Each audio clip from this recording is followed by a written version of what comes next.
Today is November 30th, the birthday of one of the most discussed, misunderstood, and transformed figures in modern urban history, Larry Hoover.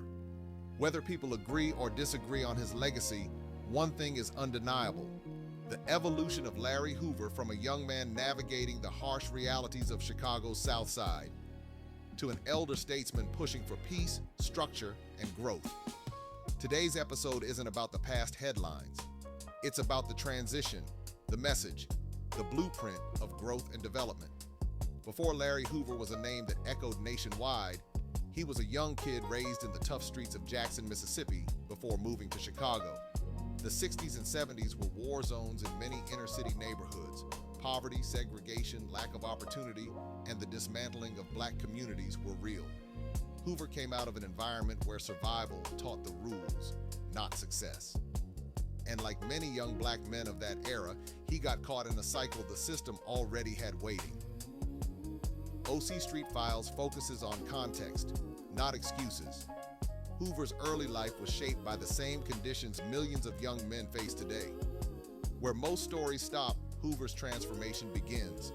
In the 1990s, Larry Hoover publicly distanced himself from gang activity, calling for peace and unity. Inside prison, instead of remaining the man he once was, he became a man who believed in education, economic empowerment, community building, conflict resolution, personal responsibility. This transition led to the philosophical foundation known as growth and development. And no matter how people feel about the organization's past, the message he pushed later in life had nothing to do with crime. It had everything to do with uplifting black neighborhoods. Let's be clear, growth and development is not about gangs, it's about guidance.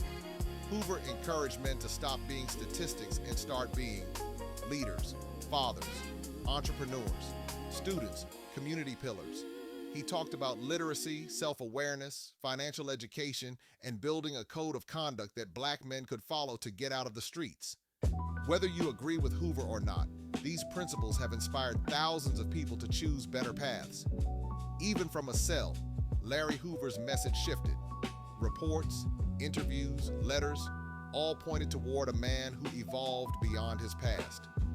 Many community activists today credit Hoover's growth and development principles as the reason they left the street life, mentored the youth, started programs, resolved conflicts in their neighborhoods. Hoover's evolution became a case study in redemption, how a man can go from being a symbol of chaos to a voice for order and self-improvement. In 2025, people debate Larry Hoover for many reasons, but this episode isn't about the debate, it's about the lesson. Communities need structure, young men need guidance, black men need examples of transformation. Hoover's life is proof that evolution is possible, even when the system expects you to remain the same.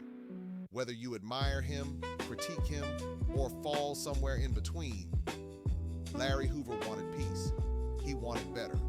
He wanted growth, not destruction. And that message still hits today. This is OC Street Files. Today we honor the transition, not the chaos. Larry Hoover is a reminder that leaders can rise from anywhere and redemption is real.